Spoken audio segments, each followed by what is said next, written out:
mastermind Saldico takot sa sariling multo. Matapos takasan ang hamon ng Senado na harapin at sagutin ang mga budget insertions sa DPWH. Pero bago ang lahat, kung hindi pa kayo nakapag-subscribe sa channel na ito, please do subscribe para mas maging updated pa kayo sa mga susunod kong mga videos. Kumaripas ng takbo si Saldico patungong Amerika kung saan napapalitang nagpa-check up manood dahil sa biglaang pagkakasakit nito.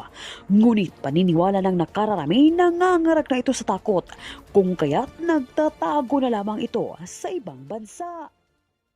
Doon po sa House Infracom hearing, mayroong motion na ipinagpaliban to invite Representative Ko sa pagdinig po regarding the questions on the 2025 Bicameral Conference Committee report. Pero hindi po kasi sumasagot si Representative Ko, and mayroong mga reports na hindi po siya, he was absent with notice twice, absent without notice thrice, and excused 7 times po sa session. Meron po ba siyang nasa loob, nandito pa po ba siya sa bansa, lumabas po ng bansa? Meron po ba siyang travel clearance? Can you give us an idea lang po? I made an initial inquiry sa Office of the Secretary General. Sa alam ko, he's currently out of the country. I understand he is nasa United States siya for medical treatment with appropriate travel documents.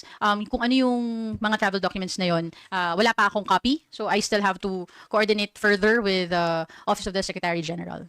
Ano po yung period ng kanyang travel clearance from the House? Kailan po umalis? Kailan Wala po pa akong expected wala pa ako nung mga details tungkol dyan. I have to coordinate with them further to be able to get more information, and once I have that, I will of course share it with all of you. Thank you po. Thank you, Vivian. Haji Camino from Brigada News is next. Good morning po, Attorney. Follow up lang po sa question ni Vivian. Kasi si Congressman Toby Tiangco, I think, may statement na parang ang sinasabi po niya or ang claim po niya ay, is the House leadership protecting Congressman Zaldico? Maybe know your thoughts on his statement regarding Representative Ko. Well, wala namang ganong klaseng pa na galing sa House leadership, no? Ang tungkol dun sa hindi pag-imbita doon sa Infracom, na-clarify din naman siya ni Chairman Terry Ridon na kaya hindi iimbitahan because for that specific purpose that they want to invite Congressman Saldico, and including, I understand, Senator Grace po, diba? Because hindi siya kasama sa scope ng investigation ng Infracom. It was not relevant for the scope ng pag-uusapan ng Infracom, but it may be relevant in other venues, in other committees. So, ang gustong tutukan ng Infracom, yung mga allegations ng mga anomalya sa flood control projects. At nakita natin, nag-setting na ng direction ang Infracom kung ano yung mga initial na tututukan nila. They wanted to prioritize the flood control projects that were tagged by the President himself as ghost projects. They started now with Bulacan. Yun yung una din naman na na-identify ni Presidente. So they are discussing that now. And I think for the next hearing, yun pa rin na mapag-uusapan. So kung ang pag-uusapan ay yung anomalya sa flood control, hindi nararapat pa si Congressman Saldico na masama doon sa pag-uusap na yon. Pag mapag-uusapan yung mga insertions, doon siguro pa magiging relevant yung presence ni Congressman Saldico. Yun ang explanation ni Chairman Terry Ridon. So, ibig sabihin po, ma'am, parang nananatili naman yung posisyon ng leadership, nananatili ang posisyon ng Infracom na wala po silang, sabi nga, sasantuhin. Yes. Resource person man po ito or any member of the House. Nakita naman din natin yan, remember, napasa din naman yung motion doon sa committee sa Infracom na yung request na mga members na magkakaroon ng, tama ba yung isang motion na napass nila na for those members who would have some conflict for disclosure. So makikita naman natin na the Infracom is committed to make sure that yung mga dapat na mapasagot sa anomalya ng flood control projects ay talagang isisiwalat at maa-address ng investigation na ito. Pero syempre, may proseso, meron lang ding dapat saklawan ayon sa mandato ng committee. Yun naman din yung uunahin din ng Infracom. Ma'am, I mean, we're still a few weeks pa naman from September 16, no, yung target po nila doon sa mga budget briefings. But nagpe-prepare po ba as early as now yung House kung sakasakali na, kasi may mga nagsabi naman na they're very much willing to work overtime, may mga nagsasabi pa nga na they're willing to set aside muna yung session break sa October kung sakasakali lang po na hindi po talaga umabot dahil sa dami ng mga observations po nila sa 2026 sa National Expenditure Program. Wala akong information tungkol dyan, but hindi naman to ang kung sakasakali magiging unang beses na ang Kongreso ay mag-work overtime. Nakita naman natin yan kahit sa 19th Congress, hearings would run until early mornings, diba? Just to make sure na magawa yung mga trabaho. So the House is always ready for any eventuality. Yung work needed to make sure that we get our job done. Panghuli na lang po, Attorney. Ano po yung pananaw ng House leadership? Kasi nabanggit niyo po kanina yung sentiments naman po in general no, ng party leaders tungkol nga po sa kanilang mga observations. And in fact, yesterday, nabanggit din po nila na kaya din po nila gustong ipabalik yung NEP parang dahil pinalalabas or lumalabas na yung ang lagi na lamang pong sinisisi sa mga insertions or sa pag may nasisilip po sa budget ay House of Representatives. So ano po yung kumbaga statement ng House dito pagdating sa, of course, protecting the integrity of the House as a whole and yung dun nga po sa mga ibinabatong issues patungkol sa insertions? For the sentiments of the members of Congress, nakita natin yan dun sa mga nasabi ng party leaders kahapon eh. Sila ang representatives nung iba't ibang members according to the parties at nakita natin na gusto din ng mga House members na masiguro na tama yung nalalabas na budget. Ang nangyayari kasi, I was trying to understand nga the process eh. Pag may mga kailangan corrections, ang mga items sa budget from the DBM, normally i-errata siya. Errata coming from the departments, from nagagawin doon dito sa Kongreso. Nangyayari siya naman regularly, kaya lang, ang nangyayari, pag nagkaroon ng mga errata, natuturo ang Kamara na nag-i-insert ng budget.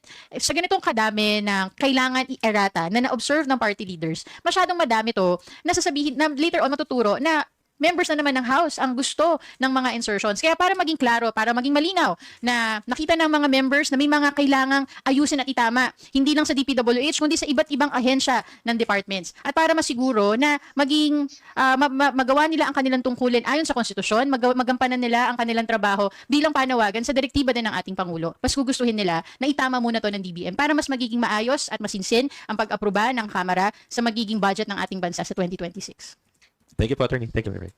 Thank you, Haji. Tina Panganiban Perez from GMA7. Good morning po, folks.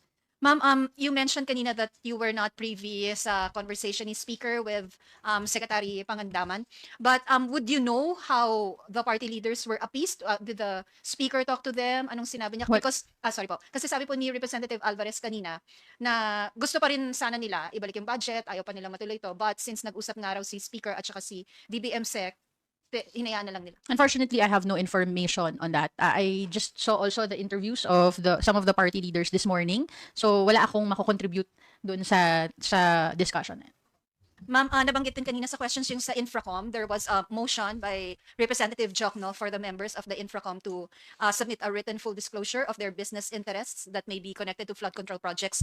And sabi po ni Cherry doon, kung mako-cover daw po lahat ng members of the House, dapat ma-amend yung motion ni Congressman Jokno. But napapag-usapan na po ba ito ng House leadership na kahit walang motion, i-cover na lahat ng Kongs because there might be Kongs involved in flood control projects who are not members of the Infracom? Wala pa po akong balita tungkol dyan. Thank you po. Thank you, Tina. Mel Alice Moras from PTV4. Hi, Attorney Princess. Regarding lang po sa timeline, para lang malinaw, kasi yun nga, so ang movement ngayon, tuloy pa rin yung budget deliberations, pero hinihintay tayong errata mula sa DBM or DPWH. So, sa part po ba ng House, are we still confident na magiging on time yung passage ng budget? Or may mga nakikita rin kayong pagbabago sa magiging takbo ng budget calendar? Ano po yung assurance nyo tungkol naman dito sa timetable ng budget process po, dito sa part ng House? Well, we have to check din with Chair Mika on this, no? Pero kaya nga tuloy-tuloy pa rin ang budget deliberations para dun sa mga items na wala namang problema ay matakil na siya.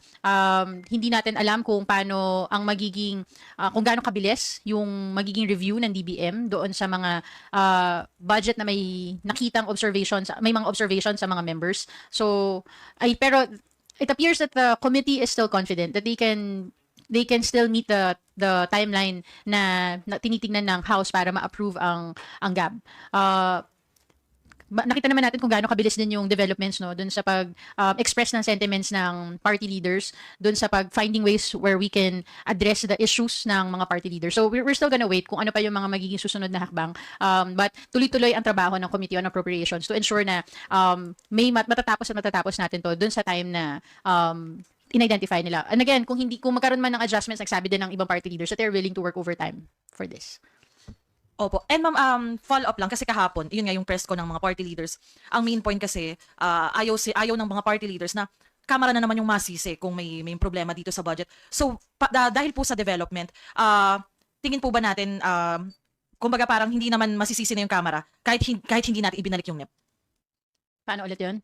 Parang kumbaga, ma'am, parang are we confident na kahit hindi nagkaroon ng sulian ng NEP sa DBM, maayos na yun? Okay. Maayos na rin po yun. Again, yung sulian ng NEP ay hindi nga ito yung physical na pagbalik, yung hindi katulad yung remand na ginawa dati no sa impeachment na talagang dinala yung documents. Hindi naman ganyan ang gagawin. Pero clear ang sentiments ng party leaders. There's a need to review, to correct what they used are yung massive mangling of the budget proposal. Kailangan siya i-correct. So, yun yung gustong iparating din ng party leaders. That's what my appreciation of the statements kahapon. Kung paano yan gagawin ng DBM, kung paano nila aayusin yung mga items na nagkaroon ng mga concerns sa mga members. Wala ba? Hello. Hello. Testing. Hello. Yan. Kung paano gagawin ng DBM, yung pag-correct nung na-review nila na budget, kailangan maging clear yan din sa pag-transmit nila sa Kongreso. Now, ang tanong ay palagi ba natin na mas magiging mawawala na yung tama 'di ba? Mawawala ba yung duda, yung sisi sa House?